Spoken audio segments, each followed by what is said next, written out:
fifth grade once. Yes, ma'am. I like your shoes. Well, thank you very much. I like your hair. That's not why I'm here. I was in the fifth grade. I was in the fourth grade. I was in the sixth grade, and not just to appease Mr. Souto over there. My favorite teacher growing up, my first male teacher growing up, was a male teacher. And oh boy, those male teachers, those men, they're tough.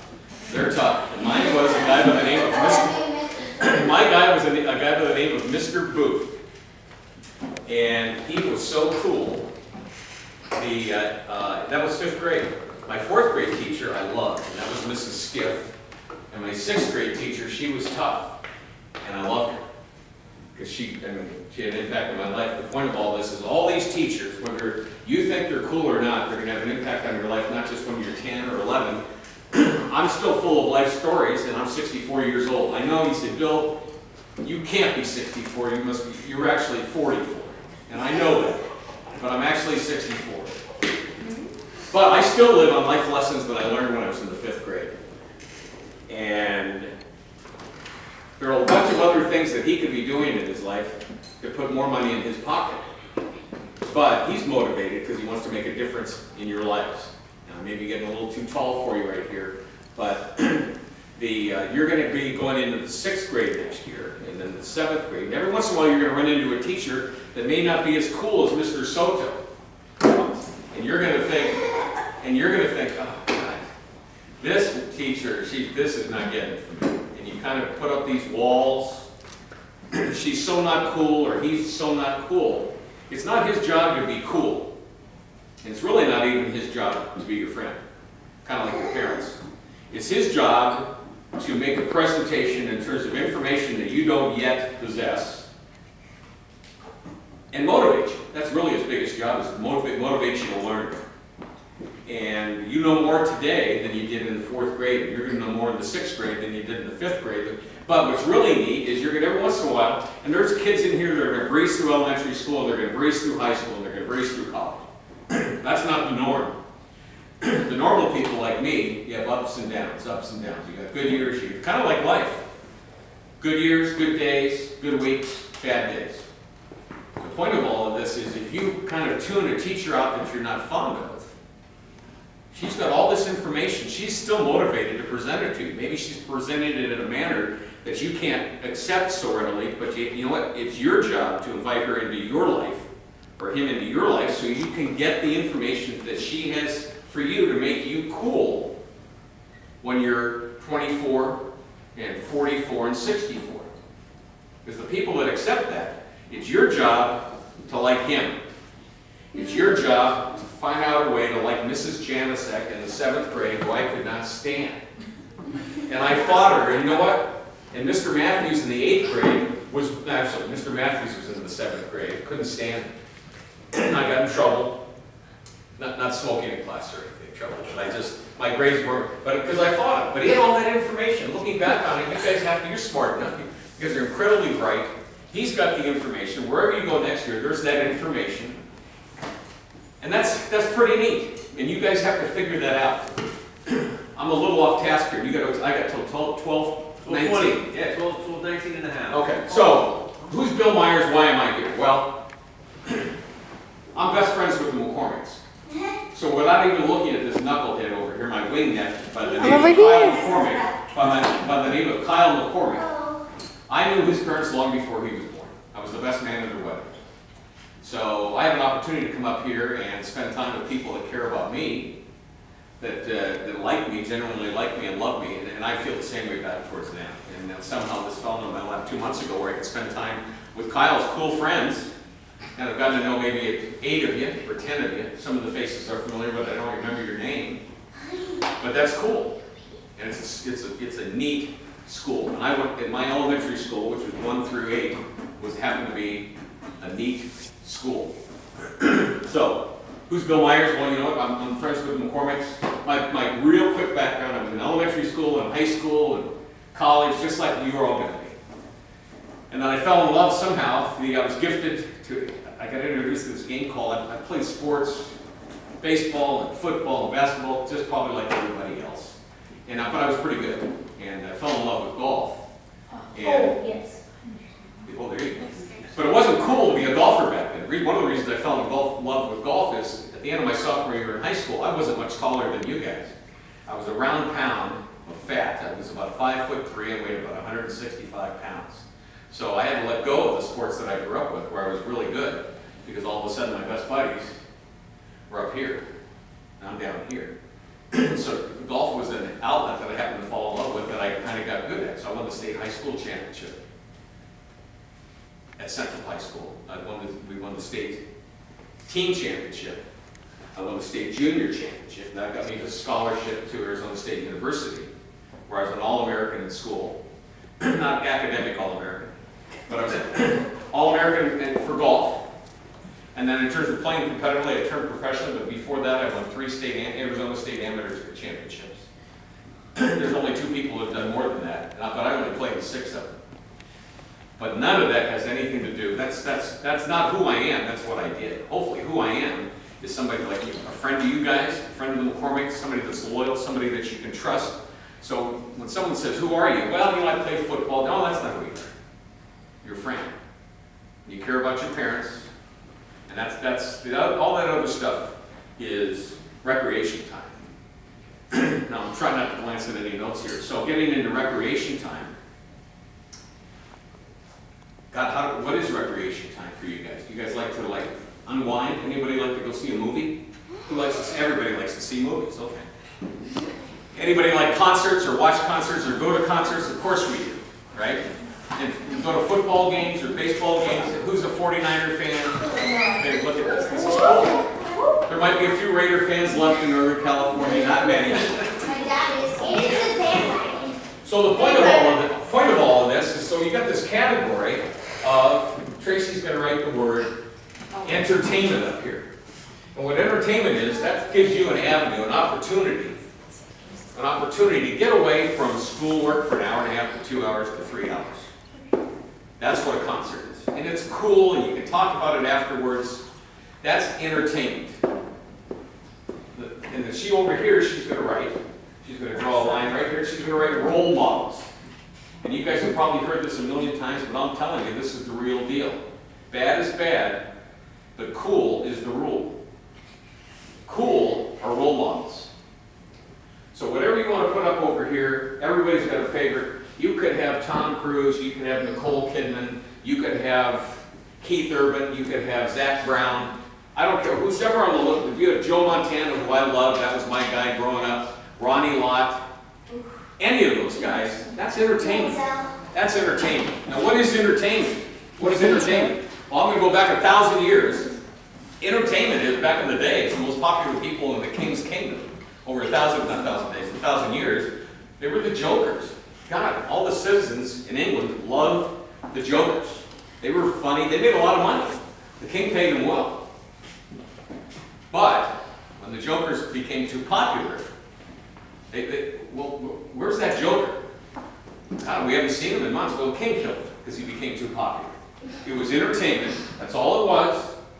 So those people could get on with their daily lives and they'd go see the joker. All the joker was entertainment. Now, I'm not trying to diminish those names that I said here. And entertainment, they're just jokers. They're high-paid jokers. Not diminishing what they do.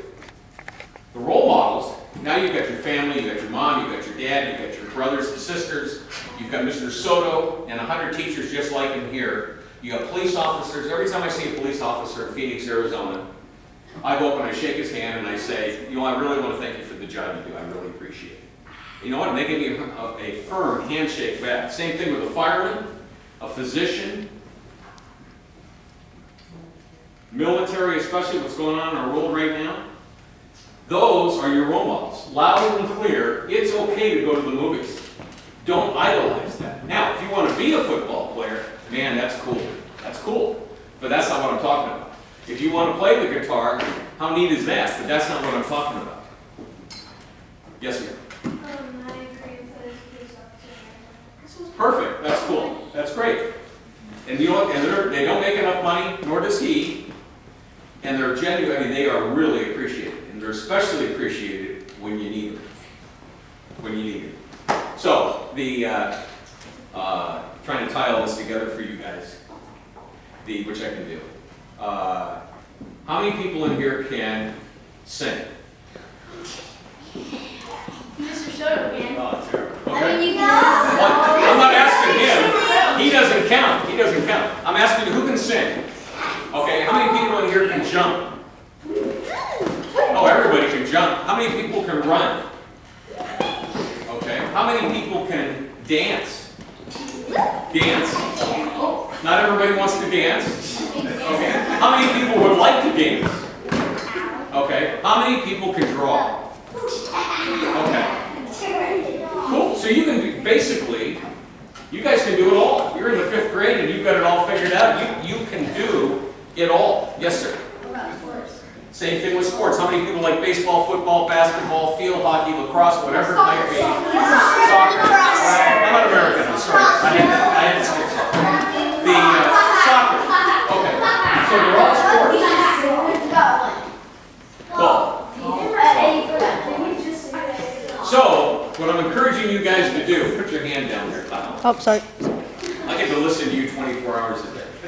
When you go home, the mind, the God has given us this wonderful gift that we don't use nearly enough, and hopefully you guys learn to use it as you get older. You're incredibly young, but nobody has a better imagination. I'll get to you in just a second. Nobody has a better imagination than 5th graders, other than maybe 4th graders. I bet you have a better imagination than 6th graders, and I know you have a better imagination than Bill or your parents or Mr. Souto. Now, I'm going to tell you a fact here. This is a fact of Jack. The human mind cannot distinguish the difference between a perceived thought and what actually happened. The human mind cannot distinguish the difference between what you're dreaming about, what you're thinking about with your eyes closed. If you're laying in bed listening to football music and you think you're punting the ball, you're on the Ohio State football team, you're the punter in front of 104,000 people, as far as your mind is concerned, you are on that football field. Don't ever, ever, ever forget that. In anything, whether it's a musician, drawing, and you're going to come across all these incredible people, they're your friends, and all of a sudden you're going to branch off as you get older. Right now the whole world's open to you guys. I wish it was open to me, but it is. It is, because there's a 5th grader right in here. There's a 5th grader in that body right over there that's dying to get out, and it still gets out every once in a while. It does. And it certainly act like it. Yeah, there you go. But every once in a while, you know what, you're going to go over and you know what I'd like to do? I'd like to play quarterback. I'd like to draw. And one of your friends, or a bunch of your friends, are going to say, why would you want to do that? You're not good. You know, you got to tune that out, because I was plenty good enough to play the PGA Tour. I turned professional. The problem was, not my friends, I didn't trust in myself. I thought there was always something missing, something lacking. So you have to listen to your heart. You have to listen to your heart, and you have to listen to this, and you have to use your imagination. Imagination goes all the way to schoolwork. You can sit in your bed at night for 5 minutes and think about, the next week I know I have an exam coming up, and I'm going to get a B on it. I normally get C's, I'm going to get a B on it. If you think about that, that's a long way to go. A short trip, actually, but that's the beginning of a long trip to getting a B on that exam. So use your mind, and use your mind. Now, I brought this little guy in here because you're in the 5th grade. This is probably, we all know what this is called. This is a brick. How many people in here live in some kind of a house? Okay. Did they build the house in a day? No. Oh, it took them a while. So it started with something called a foundation. That foundation might have been cement. Before they built the house, they started with 1 brick. 1 brick. Not 10 bricks. 1 brick.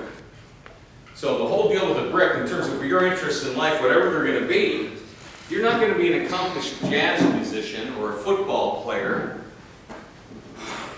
or a scientist after you lay the first brick. But it starts here. It starts here in this class, the great opportunity, through school, not this, not video games, through school, to develop a foundation so you're going to be better off in a year than you are today. The other thing is, how many people in here get straight A's?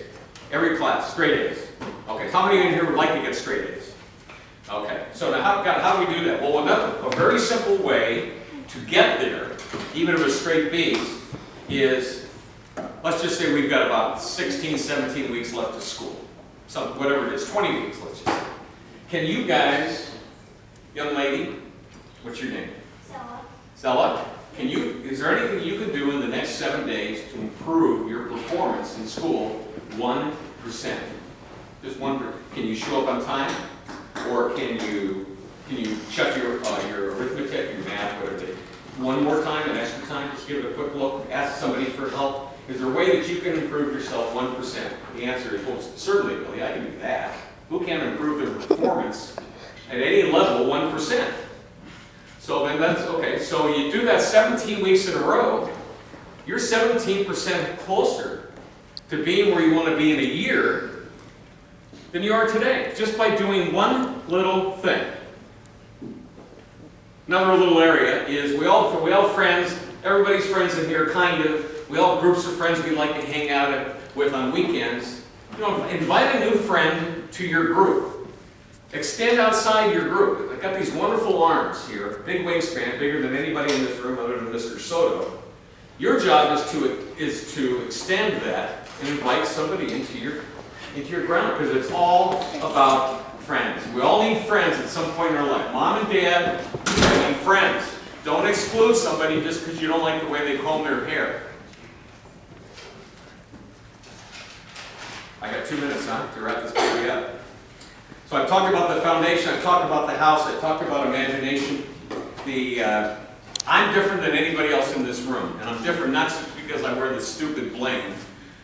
I do that for a reason. All this stuff means something to me. Even the shoes, which I've worn for years and years and years. There's an ankle bracelet on my left ankle that was never there 15 years ago, 10 years ago. But all this stuff has a story to me. And there's one bracelet that I told Tracy about driving over here. So I was here about 2 months ago. So I put this bracelet on right here, the brown one. And what that stands for is the time that I spent at 12 Bridges Elementary School in this classroom. So anytime I look at this, and Kyle said, Bill, if you go to sleep, I go to sleep with all this stuff. I shower with it. But I can look at this brown one and specifically know that it was the time spent here. And at that time, it means a lot to me. This guy right here I put on this morning knowing that I was going to be coming over here. So this is a two-tone dark brown and tan. Why would you wear that? You got everything else going on. Because this will remind me of the day that I spent talking to you today. So, we're all different. You don't have to put bracelets on or funny looking shoes to be cool. You're going to be cool if you focus on who you are. Everybody in here is different. Everybody in here is awesome. I can't hear it. Are you guys awesome? Yeah. Everybody, I can't hear you. Yes. Are you awesome? Yes. Well, you got to believe that. You're special and you have an opportunity today and tomorrow and next week to go out and make a difference. Okay? So go out and be awesome today and be awesome this weekend. And I hope I have a chance to see you guys in maybe 2 months. I learned a lot today. Thank you.